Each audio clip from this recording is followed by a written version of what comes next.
Thank you so much to the two of you. I'm going to do some introductions, and then we're going to dive right into it. So I'm very pleased to have, I know I'm probably going to like mess up your last name, Jhumpa. I'm just going to say it for you. How about that?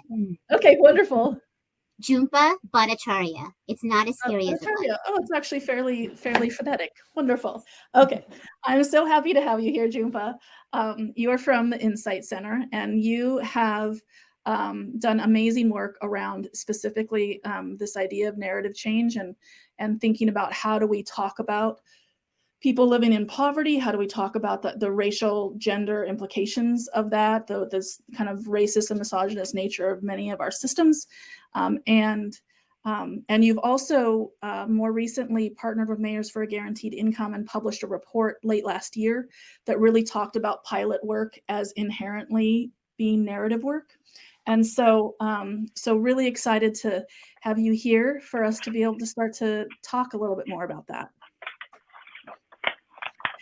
And then I'm going to introduce Kevin. Kevin Adler is founder and CEO of Miracle Messages, an organization helping unhoused neighbors rebuild their social support systems and financial security. They have run a direct cash program in the San Francisco area and are actually expanding that out to other locations in the state. So really happy to have both of you. I want to dig into this idea of narrative work and pilot work and kind of how these two work together and tackle some of what Harish was just speaking to around changing the way we have these conversations. So I'd love, Jhumpa, for you first. When we talk about this idea of false narratives, myths around poverty, what are we talking about? Yeah, so thank you so much for having me here today and get an opportunity to talk about something I'm really passionate about, which is narrative change. And so I want to start by kind of level setting on what I'm talking about, at least when I'm talking about narrative change and what does narrative change look like. Because quite frankly, narrative change, narrative work has become like the hot new sexy thing. I think that a lot of people are saying they're doing, a lot of funders want to fund. And so people are jumping at it, but I think that there's still it's a nascent field, right? We still have a lot to learn about that. And I think that there's still different ideas about what narrative change is, what narrative actually is, and what that work entails. And so I will share at least our perspective from the Insight Center, who's been doing this work for at least 6 years now, what we think about and are really talking about when we're talking about narrative change, right?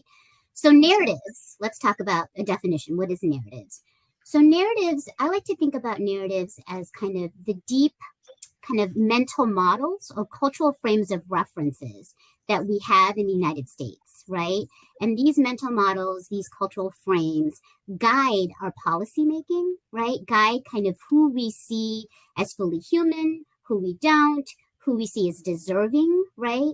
Who we don't, who we see as full adults, who we don't, right? And so they have deep implications on our policymaking and just the way that we see people and who we see as, who we see as belonging to us and who we see that don't, right?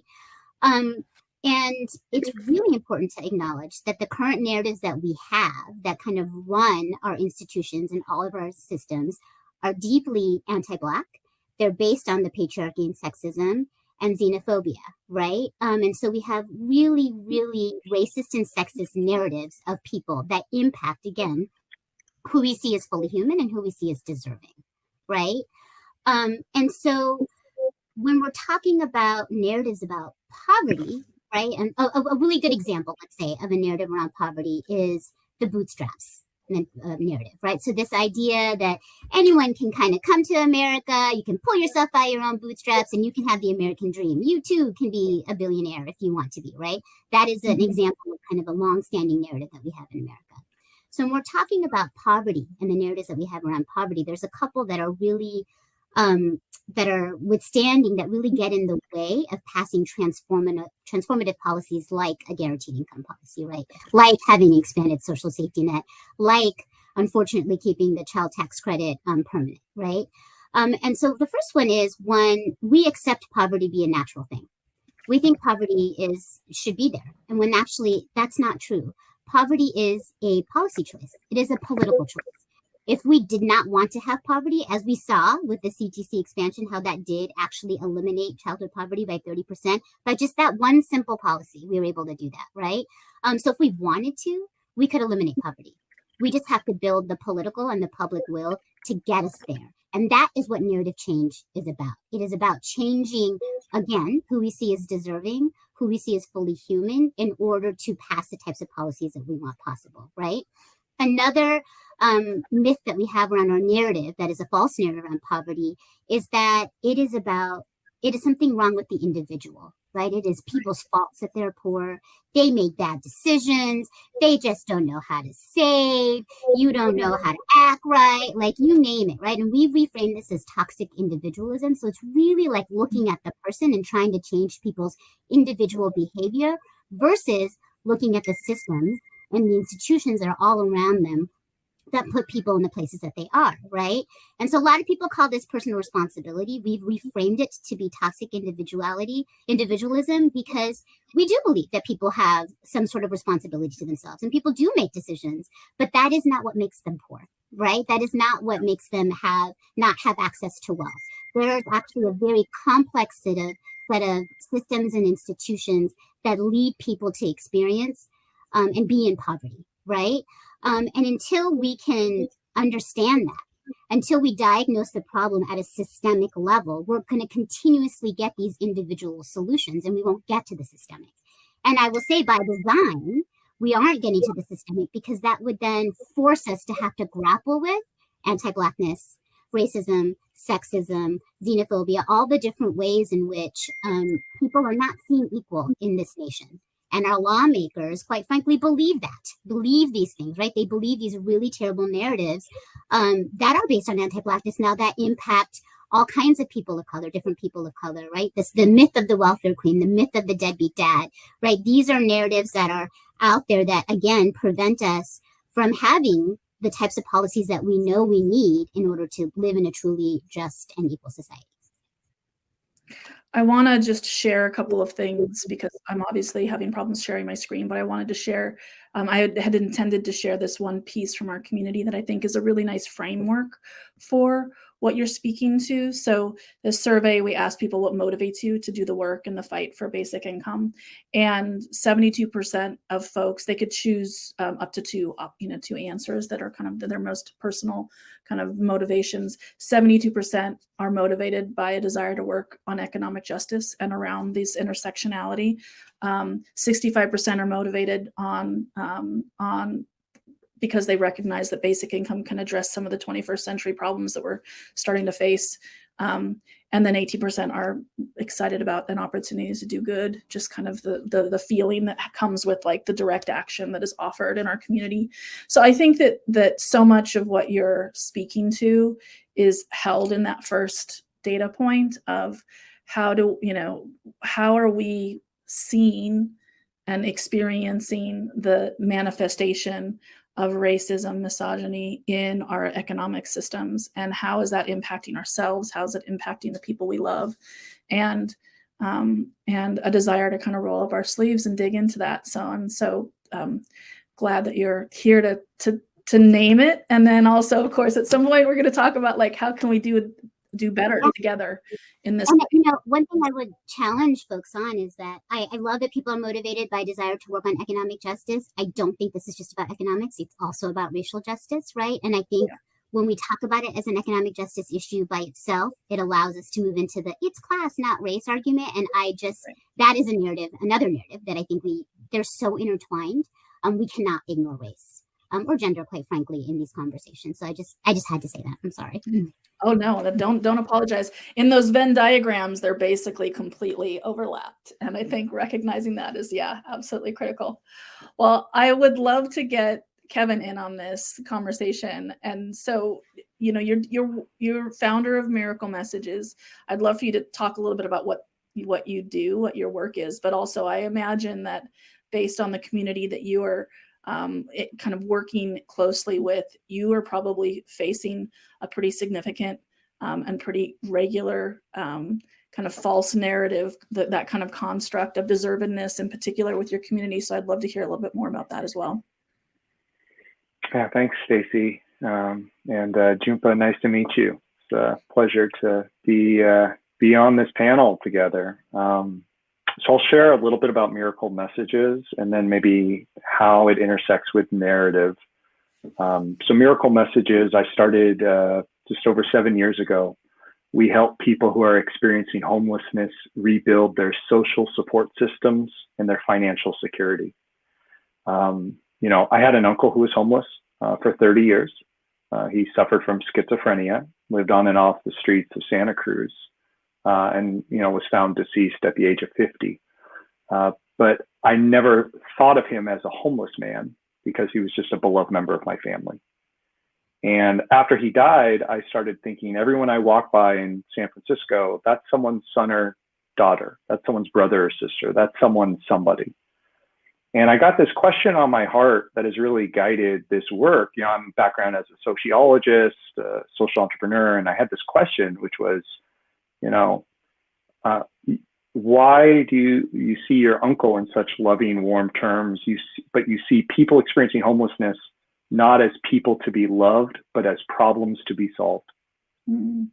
And that was the key moment when I realized that we're seeing people experiencing homelessness fundamentally as problems to be solved, not people to be loved. So the origin story was just walking down the street, going up to everyone who I saw experiencing homelessness, inviting them to share their stories with me. Found that many individuals were disconnected from loved ones. Had an individual who recorded a message to his family who he hadn't seen, it turned out, in 22 years. Ended up posting the video on a Facebook group. It went viral. And within 20 minutes, his sister got tagged. And it turned out he had been a missing person for 12 years. And this was broad daylight, downtown San Francisco, a few days before Christmas. So that led me to quit my job and start doing this work full time. Bringing that really over the last 7 years, we've done about 600 family reunifications for our neighbors experiencing homelessness, part of what we call relational poverty as a form of poverty that gets overlooked by so many service providers, taking for granted the social supports, the community, the informal connections that we all rely on through school and work and, groups like this. Many of our in-house neighbors, don't have that kind of access. So the relational poverty is a real form of poverty. And even if you get into housing and you get provided a basic income, if you don't have that community backing you up, those loved ones that kind of provide that scaffolding the first time that there's a health issue, a job loss, a setback, it's that much harder to stay in that housing and stay in that stable situation. So we've started, with family reunifications, and we have a community of volunteer digital detectives who make phone calls, write letters, and do digital searches to locate loved ones. And it's all double opt-in, a lot of, informed consent, making sure it's all kosher. But we also know that sometimes family is part of the problem, not part of the solution. And there's plenty of very valid reasons why someone should not and does not want to reconnect to loved ones. That's where we launched a phone buddy program called Miracle Friends, where volunteers around the world make weekly phone calls and text messages with unhoused individuals as a kind of big brothers, big sisters for the homeless, but without the hierarchy, just neighbors, community, calls and texts. And that is what led us to do our basic income work. I have very little background in the UBI space. I had heard of Andrew Yang as a presidential candidate. I had heard of the Stockton Seed program, but that was about it. So I wasn't a strong believer and I wasn't a major skeptic. It was just I didn't know too much about it. And as we started listening to not only our unhoused friends in our phone buddy program, but also the volunteers, and having individuals who are having weekly phone calls and text messages and saying, my friend, I'm doing wellness checks and that's all fine and good. But if we had $200, $300, $500, that could really address, getting a service dog for their PTSD. Or that could really help them with a rental deposit or repairing their car so they can get back to a work site or applying for benefits, whatever it happened to be. Yeah. And so from idea and listening, none of these ideas came out of thin air. It's just listening and walking with our in-house neighbors and co-designing with them. We ended up launching what turned out to be one of the first, if not the first, basic income pilot for people experiencing homelessness in the United States, where we distributed $50,000 over 6 months, $500 a month to 14 individuals, 10 of whom were experiencing homelessness. We found that 2/3 of those individuals were able to secure stable housing as a result of $3,000 paid out over 6 months. So now we've received some, individual private philanthropy, foundations and individuals to launch a randomized control trial of basic income plus social support for our unhoused neighbors in Los Angeles County, and hopefully to expand in the Bay Area in the near future. And the last thing I'll just mention on this is, for us, the narrative element is so central because as Jhumpa, I think, articulately put it, there is such a notion of individual worthiness or unworthiness among our unhoused neighbors. And, even the stories of like the almost, heroic journey of homeless to Harvard, you've heard of like this kind of, it doesn't actually move the needle that far because it's like, well, that individual was just so remarkable. They're so special. And I just believe at a very, pragmatic level that no one should be in poverty in this country. We're the richest nation that ever existed, and that no one deserves to be homeless. So what we're doing is, meeting our unhoused neighbors where they're at is our core value, and trying to embrace our unhoused neighbors not as problems to be solved, but as people to be loved. Because when you love people, problems get solved. And when you love people, you want to make sure they have their basic needs met. And that's why we're doing the basic income work. So that's fantastic. Thank you so much. It's really exciting to not only hear the work that you're doing, but also just to see that it's moving a lot of folks who private funders to want you to expand, and that you're now kind of starting to broaden into what is support across the state in large urban areas look like. Starts to open up those conversations about what is happening in statewide, and I'm sure in many ways it'll bring some of the things that like Harish was talking about around how do you do this work on a grander scale. By connecting cities and satellites, you're inviting those kinds of conversations and those kinds of strategic decisions, which is really great.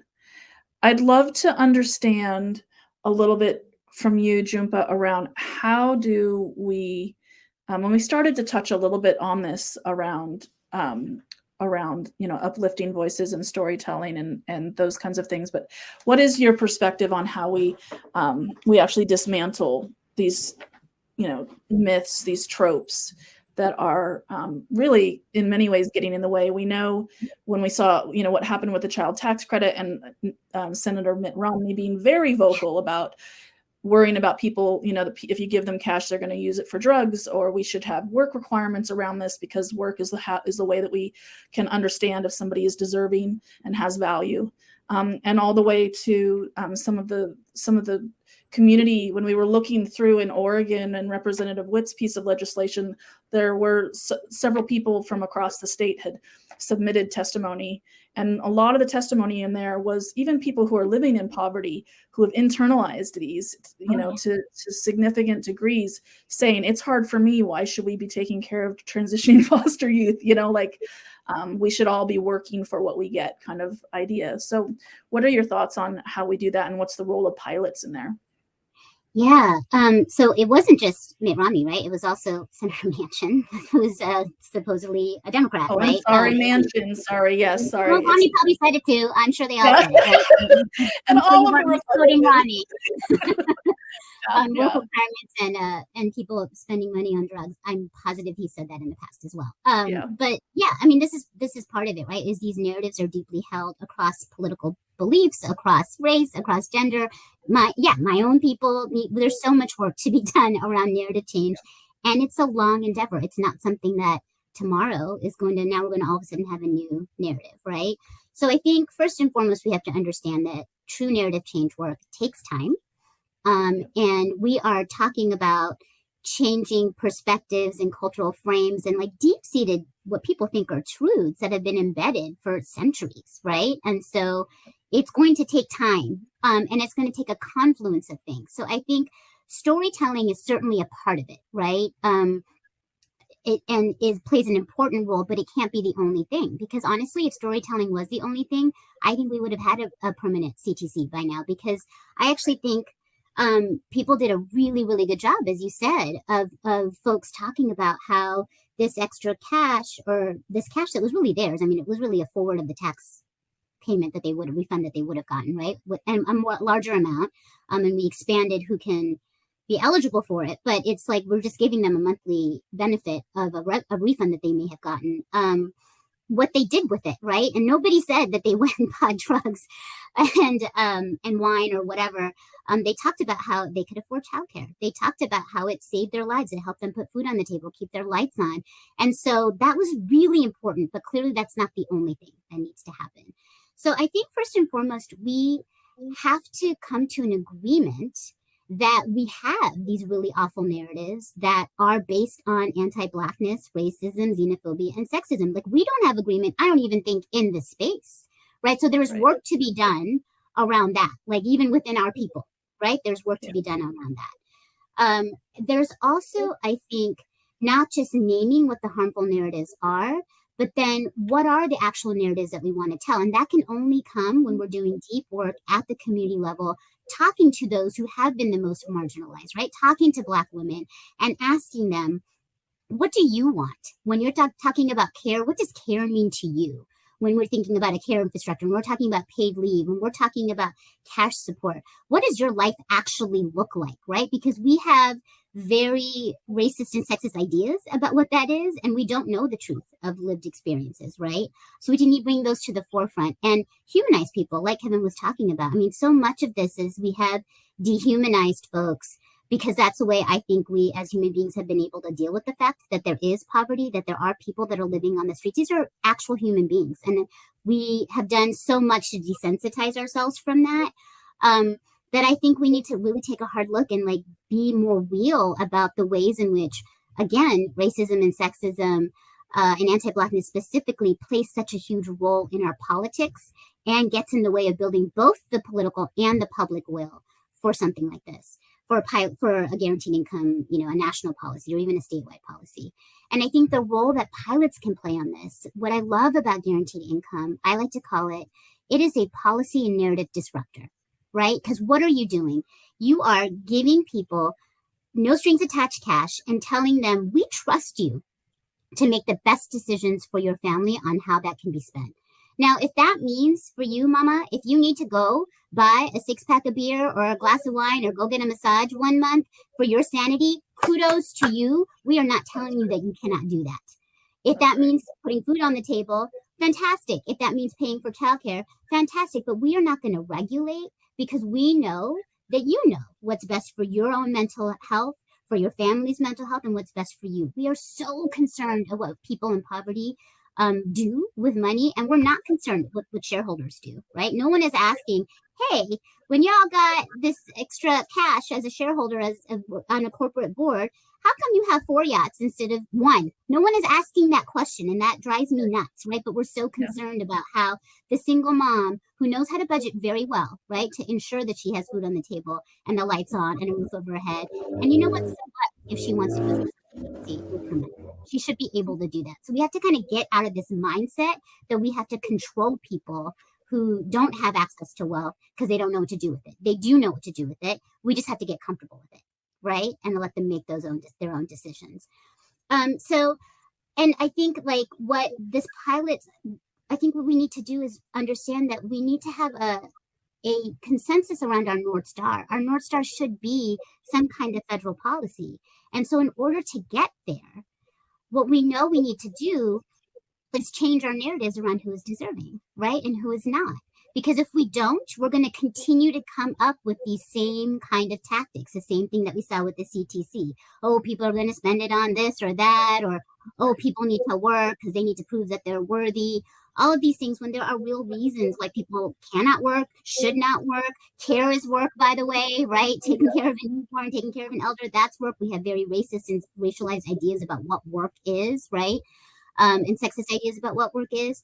But what we can do with these pilots, I think one of the major promises of the pilots is to be able to disrupt those narratives. And that's why I'm such a fan of targeted guaranteed income programs, because that is ultimately what we need to do. If we are not moving the needle on how we see Black people in this country, quite frankly, how we see immigrants in this country, how we see unhoused people in this country, how all the marginalized folks, if we're not changing how we see their deservedness, their humanness, right? We will never get to a guaranteed income program because people will still bring up these old tropes over and over again. So I think in these pilots, there is such an opportunity to do that, to show like, yeah, I'm trusting this pregnant Black mom to make decisions best for her family, and like let the data speak for themselves. Talk about how this has improved her life, not what she spent the money on. I actually don't think that that's a really good strategy, but what is the impact that it had for her and her family? How did that alleviate her mental stress, right? How did that allow her to maybe not take on that second job and be there for her kids and help them with their homework, right? Like these are untangible things sometimes that aren't directly related to cash, but are so, so important.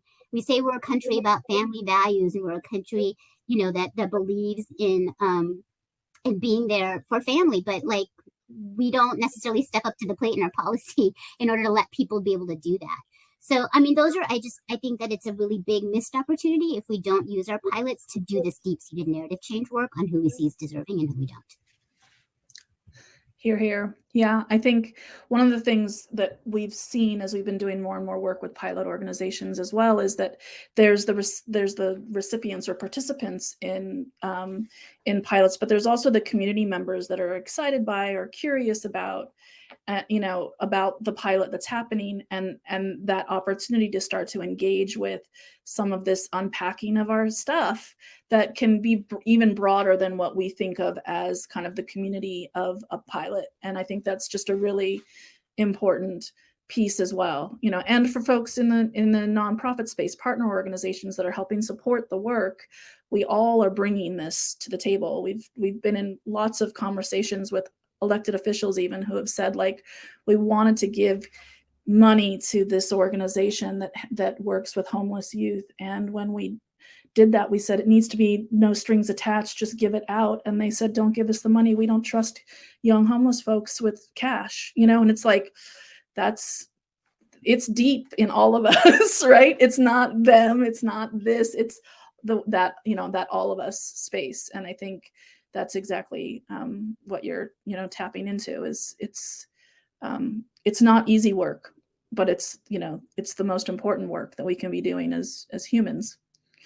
I want to give it back over to you, Kevin, a little bit to talk about what this has looked like for your community as you're seeing the direct cash, and you started to hit on a little bit of why you're coupling the kind of support, the community side and the building of community side with the direct cash. But I'd love to hear a little bit more about what is fueling that, or kind of what it's looking like as you're designing some of your next programs in Los Angeles. Sure. We hear this question all the time. Why are there so many people experiencing homelessness? It's an important question. But an equally important question that never gets asked is, given that 1 out of every 2 Americans is a paycheck away from not being able to pay rent, and 40-something% of people self-report not knowing where they get $400 for an unexpected emergency, and this is pre-pandemic. The question that doesn't get asked is, what's keeping tens of millions of people from experiencing homelessness? Why aren't more people experiencing homelessness, given that so many people are, a paycheck away?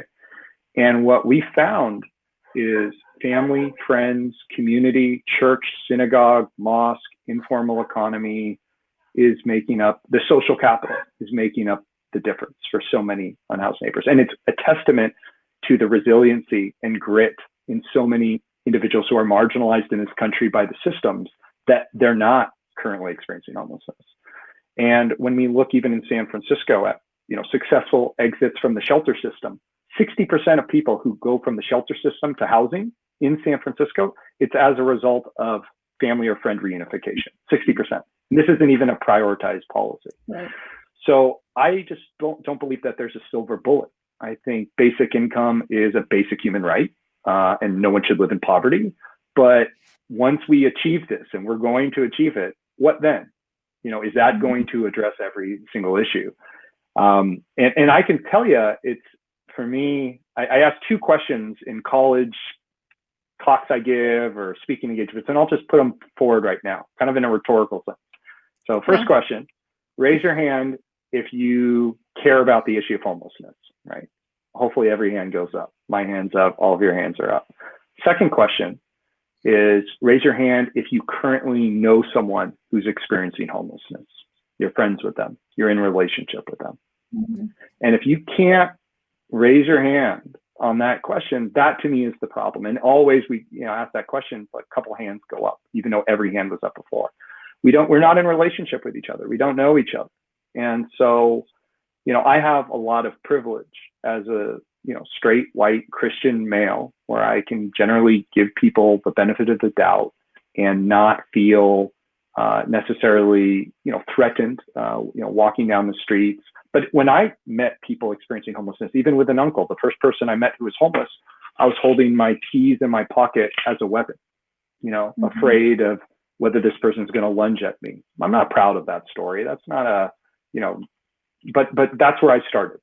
And so for me, I think people are very frustrated by this issue and are feeling very helpless. And I hate feeling frustrated and helpless. And so what we're trying to prove at Miracle Messages is that you're needed. Like literally everyone on this income movement call is needed to get involved, and not just, signing petitions is important, sharing stuff on social media. We need 250 volunteer Miracle Friends. Like, we need 250 people to commit to weekly phone calls, text messages with unhoused individuals, many of whom are going to start receiving a basic income in our pilot. We need, many more digital detectives. So I think, when it comes down to it, we know the power of social capital, and relational poverty is a real form of poverty. It gets overlooked. It's cost effective, it's practical, and it's also humane and the right thing to do. And I think we're also addressing 2 problems at once. First problem, we've been super focused on our unhoused neighbors are unhoused. They should not be unhoused. We all agree that that's a major problem. No one should be homeless in the United States. And homelessness, to Jhumpa's point, is at the intersection of all broken systems. Criminal justice system, racism, housing discrimination, healthcare inequalities, foster care youth. You just go down the list and you're just like, all roads that are broken lead to homelessness. And so even if this isn't your issue, it should become part of your issue. Because for me, it's not homelessness that drew me in. It's my belief in the intrinsic value of each person and the interconnectedness of us all. So the second issue that we're really tackling, and we can only do this together, is the feeling of helplessness and frustration and sense that there's nothing we can do. And hey, just put your hands, trust the city officials, trust the big nonprofits that have been business for all these years and never, solve the issue. They know what they're doing. Enough of that BS. Let's get involved and make a difference. And this is a very tangible area that every volunteers right now in the Philippines, Munich, Germany, Chile, Valparaiso, Chile, and across the US and Canada are doing calls and texts with unhoused individuals. And what we're hearing is that folks like Ray and Elizabeth and Nathaniel are using their basic income better than what we would do if we were telling them what to do with it, Right. And I'll just share one quick anecdote. Elizabeth, who only became homeless because she had colon cancer, African-American woman in the Bay Area, and she was a teacher for 14 years. She lost her housing because she couldn't return to the classroom while doing chemotherapy. She ended up on the streets and going into a shelter during a pandemic. And she ends up getting matched to a friend in our Miracle Friends program. They form a strong bond, support each other as sisters, find all these commonalities. And then the basic income that we gave her, she was able to put towards housing and get into senior housing. The first thing she did with her income was she made a donation to Miracle Messages. And when I asked her, why did you do this? This wasn't an expectation. She looked at me and she said, I didn't do it for you. I did it for myself, so I could once again feel the dignity of being able to support the causes that I believe in. To me, at the end of the day, what we're talking about is basic human dignity and value, from the narrative work to the basic income to being in relationship, not isolating people as us versus them, but being part of a community. And that's why they go together. You can't extricate one with the other, because it's all about dignity and value. So. That's right. And I remember when the first year of SEED results for the Stockton economic empowerment demonstration came out.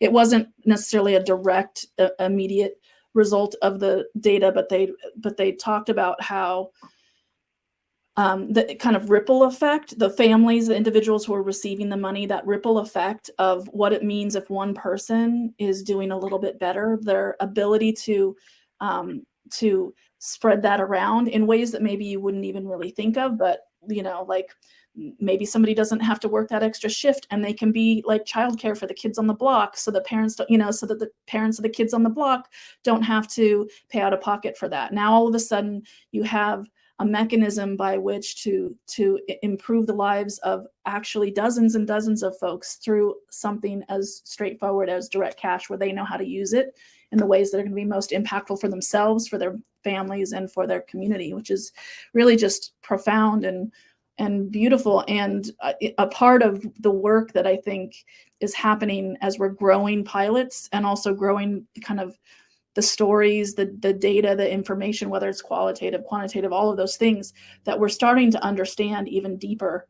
It reminds me of some of Mia Birdsong's work in this idea of like people who are in what we think of as like marginalized communities know how to take care of themselves. They just don't have enough money to do it. Like, let's get some money to folks and they're going to be able to do exactly what they need, collectively as well as individuals. And I think that's just such an important piece. I'm glad that you really kind of brought that home for us in your own experiences, Kevin. Really appreciate it.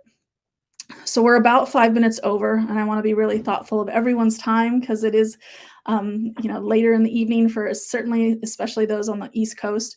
But I want to thank the two of you, Kevin and Jhumpa, for joining us and for leaning hard into the important work and the topics that we need to start to or continue to dig into as a community.